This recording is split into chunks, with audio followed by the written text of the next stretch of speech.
president of the country went to commission a renovated multi-billion naira building.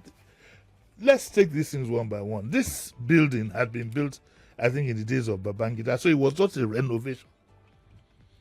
And would you believe that for the past about 2 to 3 weeks, most of the front pages of the papers at a very high cost, every single day have had some advertisement announcing flag off. What's the other word that they use? Flag off. Commissioning. A complete waste of resources, bordering on megalomania. A complete waste of resources, bordering on megalomania. And I wonder how the president doesn't feel awkward about this. Then you have a place that is built, an institution. It already has a name. The man who built it didn't name it after himself, and subsequent governments had kept it. All the current minister did, in all honesty, was to renovate. What is the whole? Is there something wrong with us, with our thinking? This government, I can say boldly, is suffering from some form of megalomania. Every single thing is celebrated, flag off, renovation. In my view, it even defies decency. It's at some point, because I heard Kofi this morning, and I heard some of our listeners call and say, "What's the whole fuss about?" Even if it were a new building, all this idea about commissioning every single thing under the sun, 30 kilometers out of 700, that 30 kilometers now has been reduced to, I think, 20-something kilometers. We end up making, to be honest with you, we may end up sounding ridiculous as a people. We have like a bunch of unserious people. And if we did that without spending money, it wouldn't even be so bad. Look at the kind of money that is put into these things. I tell you, in the last 2 weeks or so, most of the papers have had which good income for the papers. Don't let me spoil their gari. But again, it's offensive. And the last of it all is that the president shouldn't have succumbed to this. The president shouldn't have succumbed to this, and he should have put a phone call through to his former chief of staff, who, when he was in office, to the best of my knowledge, didn't allow anything named after him.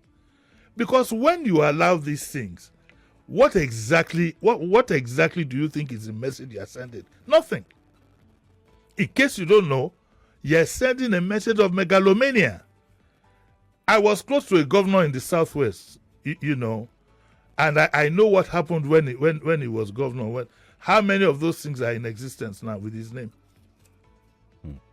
How many? I was there one day. This is not them. Say I was there one day when they said, Excellency, we've named this market after his name. It's name, he was happy. And I looked at him and said, what has happened to my friend?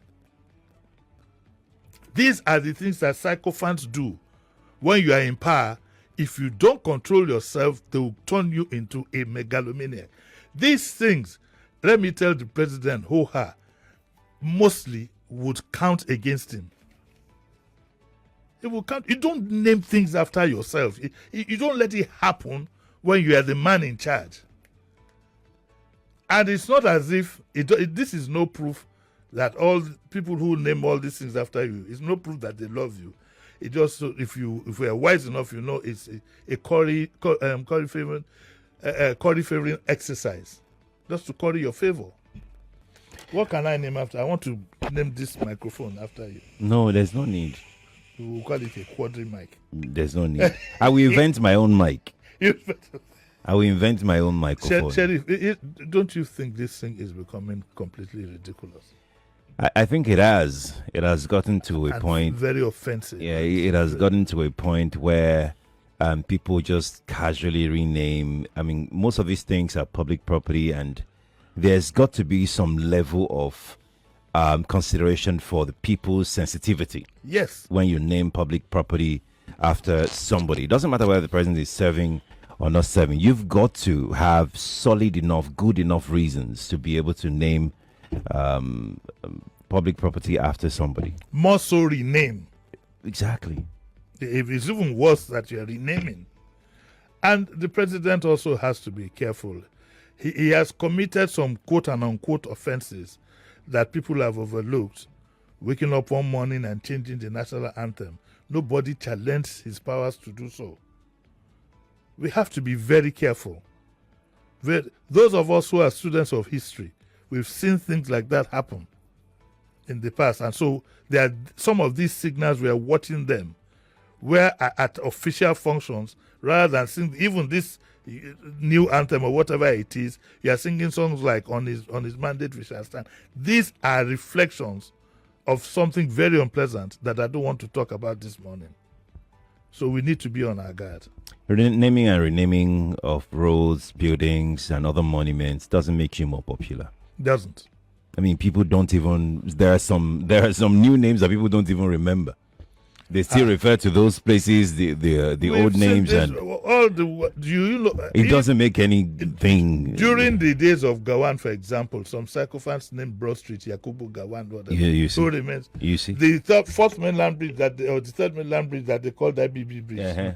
People stick to third mainland bridge.